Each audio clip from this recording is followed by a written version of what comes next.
নমস্কার বন্ধুরা, আমি সুস্মিতা বাংলা ক্যানভাস চ্যানেলে সকলকে স্বাগত জানাচ্ছি। আজ আপনাদের সাথে শেয়ার করব মেথি শাকের রেসিপি। বাজারে তো এখন খুবই মেথি শাক বিক্রি হচ্ছে, আর মেথি শাক আমরা খেতেও খুব পছন্দ করি।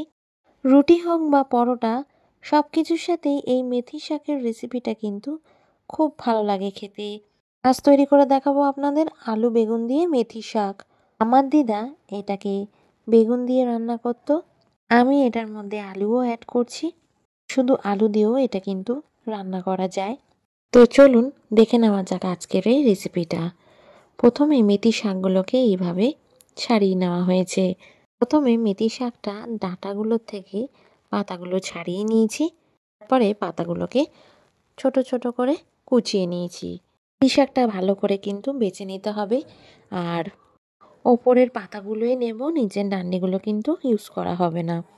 মেথি শাকটা রান্না করার জন্য কড়াইতে আমি তেল দিয়ে দিয়েছি 2 থেকে 3 চামচ মতো রিফাইন তেল। তেলটা গরম হতে একটা শুকনো লঙ্কা ফোড়নে দিয়ে দিলাম। শুকনো লঙ্কাটা কিছুক্ষণ ভেজে নিচ্ছি। কিছু সেকেন্ডের জন্য শুকনো লঙ্কাটা ভাজা হয়ে গেলে এর মধ্যে আমি দিয়ে দেব সর্ষে ফোড়ন। কালো সর্ষে আমি এর মধ্যে দিয়ে দেব। আপনারা কালো সর্ষেই ফোড়নে দেবেন, খেতে কিন্তু খুব ভালো লাগে। ফোড়নটা কিছুক্ষণ ভাজা ভাজা হয়ে গেলে একটা সুন্দর গন্ধ বেরোলে তখনই আমি দিয়ে দেবো এখানে আলু। একদম ছোট টুকরো করে আলু কেটে নিয়েছি, ভালো করে ধুয়ে পরিষ্কার করে নিয়েছিলাম, সেটাই আমি তেলে ছেড়ে দিলাম। এবার আলুগুলোকে একদম লো টু মিডিয়াম ফ্লেমে এইভাবে ভেজে নিচ্ছি। অনেকে এই রান্নাটাতে রসুন বা পেঁয়াজের ব্যবহার করে থাকেন, কিন্তু আমি এটা কিন্তু নিরামিষভাবেই রান্না করছি। গরম ভাতে এটা প্রথম পাতেই কিন্তু খেতে হয়। আলুটাকে কিন্তু বেশ কিছুক্ষণ লো টু মিডিয়াম ফ্লেমে ভালো করেই ভেজে নিলাম। এবার টুকরো করে কেটে নেওয়া বেগুনগুলো দিয়ে দিলাম, আর ভাজার সময় দিয়ে দিচ্ছি পরিমাণ মতো নুন, আর দিয়ে দেবো 1/2 চামচ মতো হলুদ গুঁড়ো। নুন দিলেই বেগুন আর আলু কিন্তু তাড়াতাড়ি নরম হয়ে যাবে।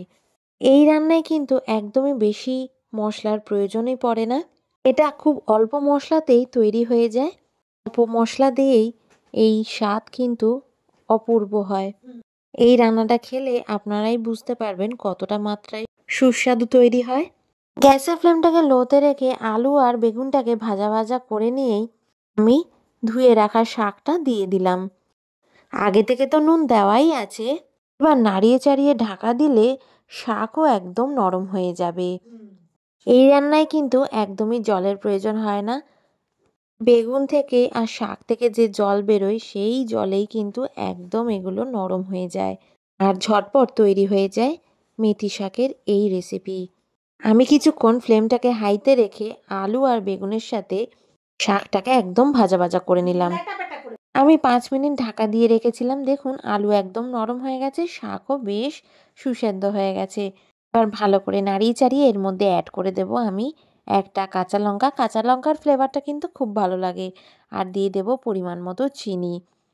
অল্প করে এর মধ্যে চিনি দেবেন, তাহলেই কিন্তু নুন চিনির যে ব্যালেন্সটা সেটা বজায় থাকবে। চিনিটা দিয়ে ভালো করে এইভাবে মিক্স করে নিচ্ছি। আর বেগুন দিয়ে আমি এটাকে ভালো করে ল্যাটাপাটা করে নিচ্ছি। আর এটাকে একটুখানি খুন্তি দিয়ে ঘেঁটে দেওয়া হয়ে গেল। গ্যাসের ফ্লেমটা বন্ধ করে দিলাম। একদম তৈরি হয়ে গেছে আজকের মেথি শাক। এটা প্রথম পাতে গরম ভাতের সাথে খুব ভালো লাগে।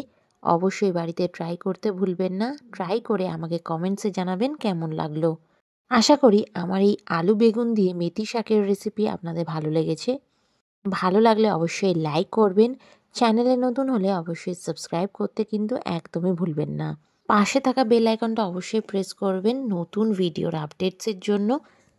ভালো থাকবেন, সুস্থ থাকবেন। দেখা হবে নতুন একটি রান্নার ব্লগে। টাটা।